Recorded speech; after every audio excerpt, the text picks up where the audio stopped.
हमारे विभिन्न ज्ञानवर्धक कार्यक्रम देखने के लिए आप हमें अभी सब्सक्राइब करें, बेल आइकन को प्रेस करें ताकि आप देख सकें हमारा कार्यक्रम सबसे पहले।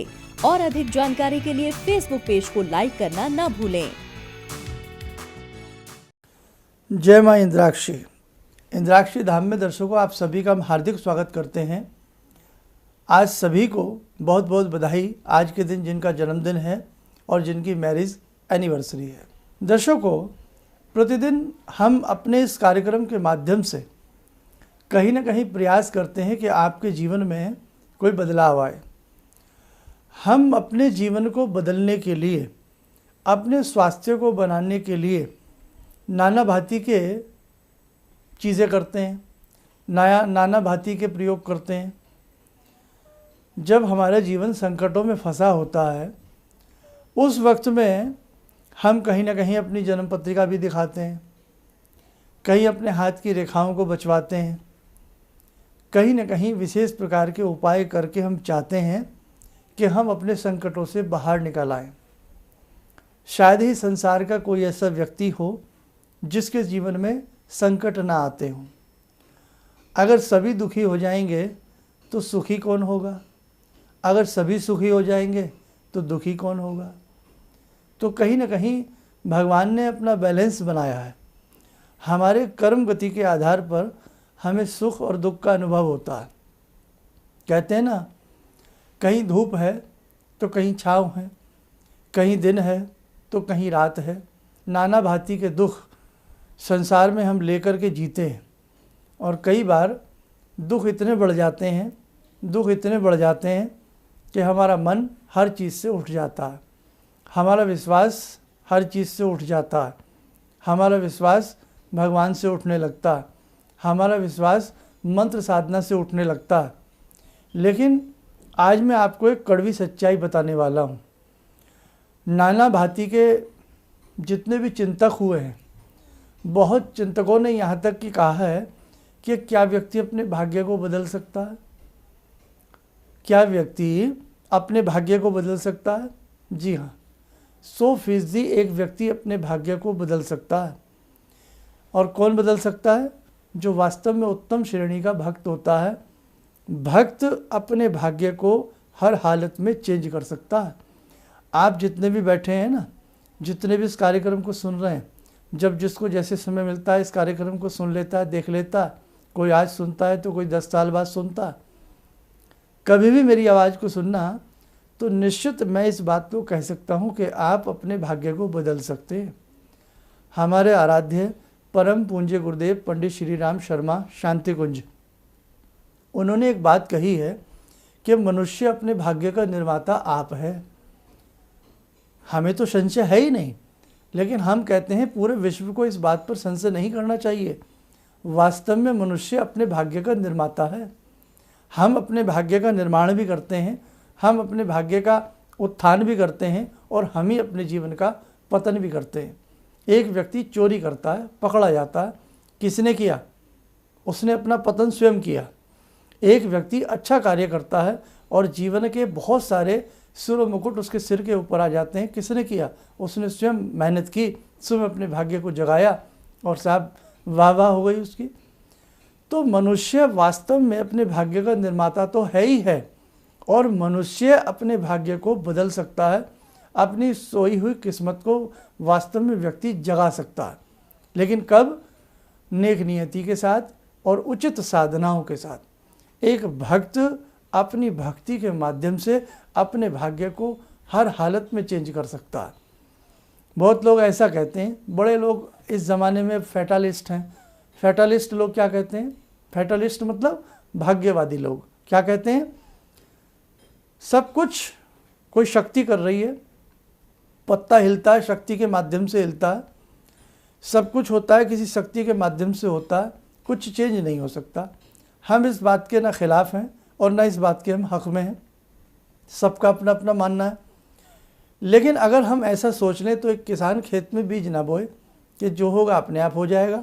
एक किसान खेत में बीज तो डाल दे, लेकिन ना पानी की व्यवस्था करे, ना खाद जल की व्यवस्था करे, खेती बेकार हो जाएगी। देख रेख साहब करनी पड़ती है। एक स्टूडेंट को माँ बाप स्कूल भेज करके आराम की नींद सो जाएं कि बच्चे के भाग्य में होगा तो पढ़ लेगा, और स्टूडेंट भी ये सोच ले भाग्य में होगा तो पास हो जाऊंगा। नहीं साहब, मेहनत करनी पड़ती है। तो कहने का मतलब यहाँ ये चीज़ नहीं चलेगी कि जो होगा वो हो जाएगा। नहीं साहब, करना ही पड़ेगा। एक ज्वलंत उदाहरण याद आता। आइए अब मैं आपको एक प्रसंग सुनाता हूँ जिसके माध्यम से कहीं न कहीं भक्ति की विशेषता आपके कानों तक पहुँचे।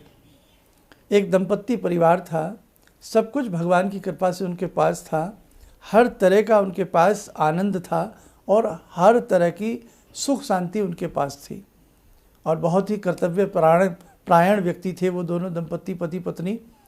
लेकिन एक दुख ये था कि उनके पास कोई संतान नहीं थी। बड़े यत्न किए जाते थे लेकिन संतान नहीं हो पा रही थी। एक दिन उन्होंने देखा कि नारद मुनि उधर से जा रहे हैं। उन्होंने नारद मुनि को बुलाया और उनका बड़ा आतिथ्य सत्कार किया। नारद मुनि से एक ही बात कही कि हे प्रभु, आप नारायण के मित्र हैं, भगवान विष्णु के आप संग रहते हैं, बस इतना सा उनसे पूछ के हमें बता दीजिए किसी भी तरह कि इस जीवन में हमें संतान की प्राप्ति होगी या नहीं। अब नारद भी उनकी भक्ति को देख करके बहुत प्रसन्न हुए।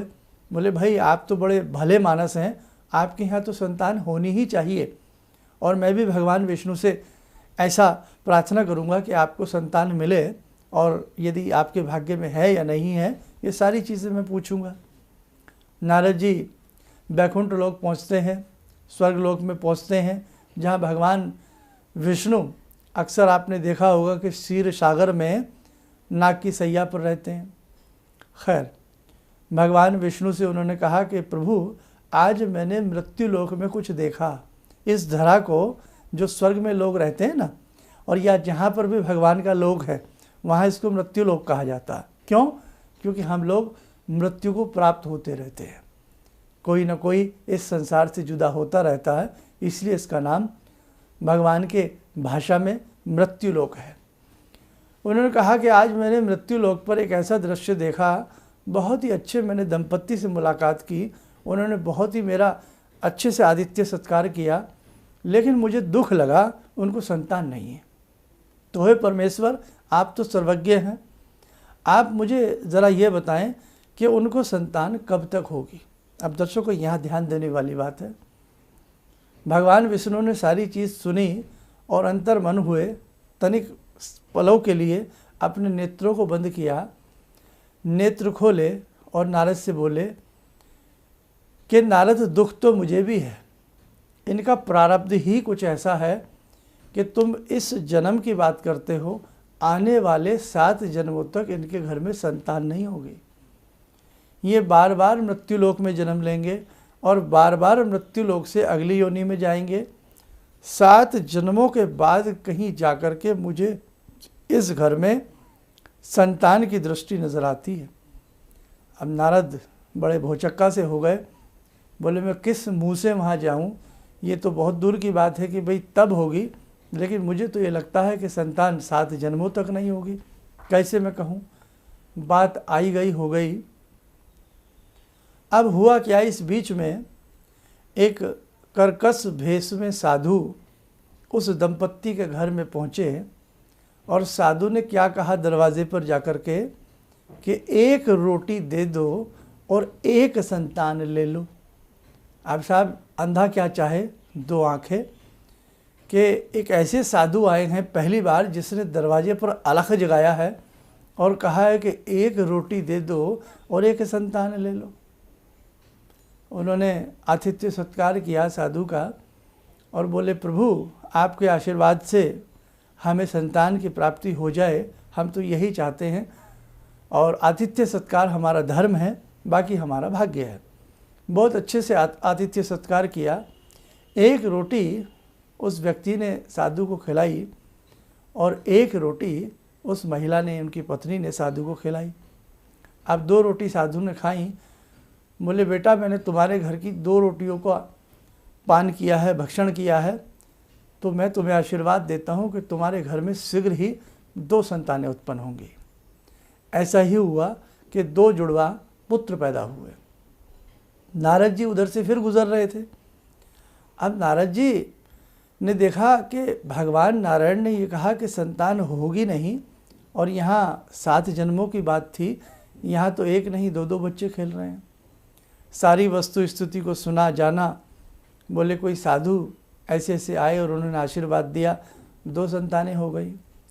अब नारद जी की भवें तन गई, माथे में लकीरें पड़ गई कि कैसे हो सकता है कि भगवान विष्णु कहें कि 7 जन्मों तक संतान नहीं होगी, इनके खाते में चित्रगुप्त ने ऐसे लिखा है, और इस जन्म में बहुत शीघ्र संतान 2 हो गई, ऐसे कैसे हो सकता है।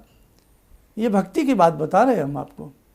अब भगवान विष्णु के पास नारद पहुँचे और नारद जी ने कहा कि प्रभु आपने तो कहा था कि 7 जन्मों तक संतानें नहीं होंगी, वहाँ तो 2 बच्चे उस घर में हैं।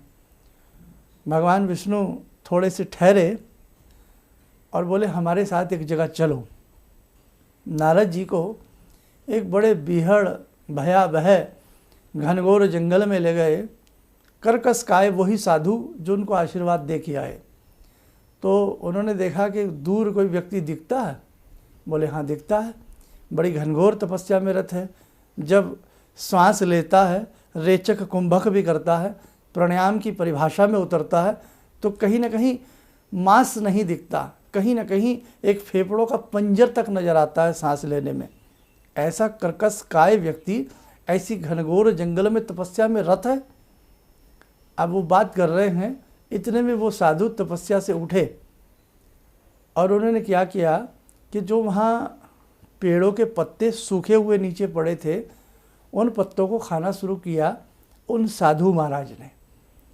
अब नारद जी बोले अरे प्रभु ये सूखे पत्ते, बोले जाके पूछो।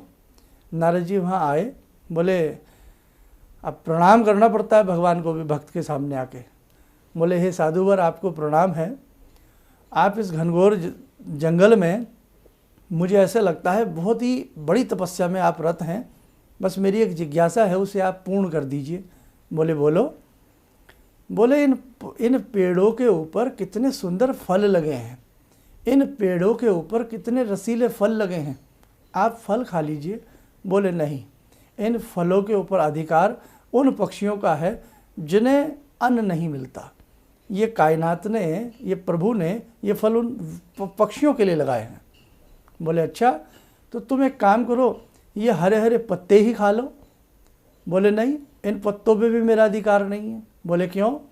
बोले इन पत्तों पर अधिकार है उन पशुओं का जिनको जब मौसम ऐसा आता है घास भी खाने को नहीं मिलती।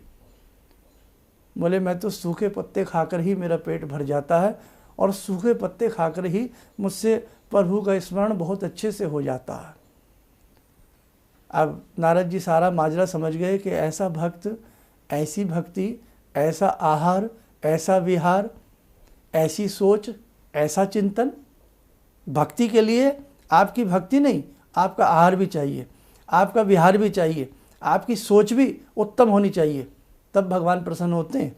ऐसे नहीं कि आज आपका व्रत है और आप टनों सामान खा लें और ऊपर से एहसान दिखाएं आज आपका व्रत है, ऐसे भक्ति नहीं होती। भगवान विष्णु के पास पहुँचे और कहा कि प्रभु मैं सब समझ गया। तो भगवान विष्णु ने एक बात कही, सुनने वाली बात मेरे दर्शकों। बोले अगर ऐसे साधु और ऐसे भक्त इस धरती पर हैं तो विधि को विधान बदलना पड़ता। बोले हमारी हिम्मत नहीं है कि चित्रगुप्त की हिम्मत नहीं है, वो खाते में लिख दे, उसको मिटाना पड़ेगा। अगर ऐसा साधु, ऐसा भक्त किसी को आशीर्वाद दे आए कि बेटा 1 रोटी खिला दे, 1 संतान ले ले, बेटिया 2 रोटी खिला दे तो 2 संतान ले ले, ऐसा साधु अगर किसी को आशीर्वाद दे दे तो वो निष्फल नहीं जाता। वहाँ चित्रगुप्त को भी लेखा मिटाना पड़ता है और भगवान को भी विधि का विधान बदलना पड़ जाता है। इसलिए मेरे दर्शकों, निराश मत होना। आपकी भक्ति आपके भाग्य को बदल सकती है, आपकी भक्ति आपके प्रारब्ध को बदल सकती है। आइए, समय हो चला है ध्यानमाला का। जुड़ते हैं माँ दुर्गा से, जुड़ते हैं माँ इंद्राक्षी से। ओम दुर्गा देव्यै नमः, तारा देव्यै नमः। या देवी सर्वभूतेषु शक्तिरूपेण संस्थिता नमस्तस्यै नमस्तस्यै नमस्तस्यै नमो नमः।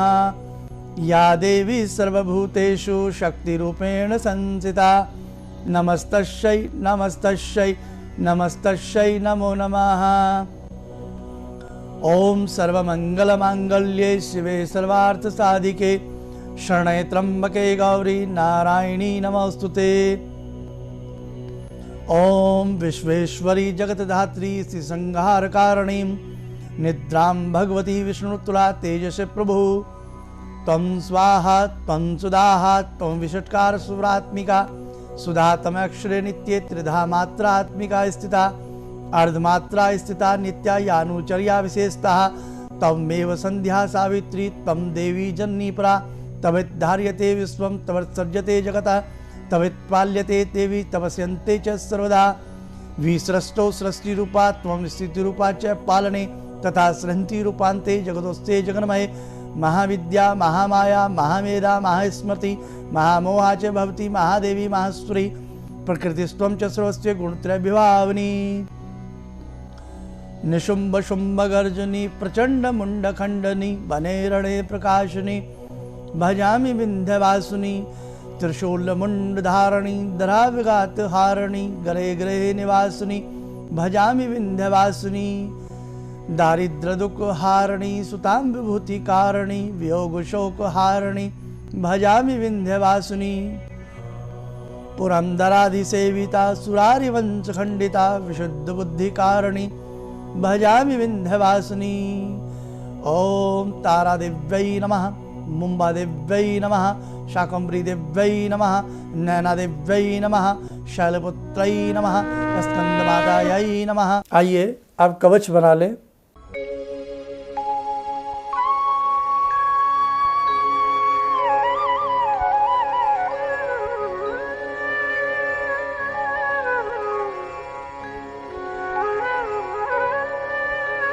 हाथ जोड़ लें, ओम बोलते हुए आंखें खोल लें, सामान्य रूप में आ जाएं। दर्शकों, आज का तात्पर्य मेरा आपसे यही है कि जो मंत्र आप पढ़ रहे हैं, जो स्तोत्र आप पढ़ रहे हैं, बहुत शानदार चीज़ें आप कर रहे हैं। किसी के बहकावे में ना आए, अपनी भक्ति को यूँ ही निरंतर करते रहें। अवश्य आपको पूर्णिमा के चांद के दर्शन ज़रूर होंगे। इन्हीं शब्दों के साथ हम अपनी वाणी को विराम देते हैं। जय माँ इंद्राक्षी। भगवान से जुड़ो और भगवान से जुड़ने का जरिया आपने बताया, बहुत अच्छा लगा, बहुत धन्यवाद। और सनातन धर्म को जिंदा रखने के लिए आप जो प्रयास कर रहे हैं वो बहुत सराहनीय है। हम लोग को मौका मिला है, हम लोग भाग्यशाली हैं जो आपके करीब आने का हम लोग को मौका मिला है। किसी भी समस्या के समाधान के लिए मिले प्रसिद्ध हस्तरेखा एवं वास्तु विशेषज्ञ प्रोफेसर धर्मेंद्र शर्मा जी से। नोट: शिविर में भाग लेने हेतु एवं व्यक्तिगत रूप से मिलने के लिए कॉल करने का समय सुबह 10 बजे से शाम 6 बजे तक। हमारे विभिन्न ज्ञानवर्धक कार्यक्रम देखने के लिए आप हमें अभी सब्सक्राइब करें, बेल आइकन को प्रेस करें ताकि आप देख सकें हमारा कार्यक्रम सबसे पहले। और अधिक जानकारी के लिए फेसबुक पेज को लाइक करना न भूलें।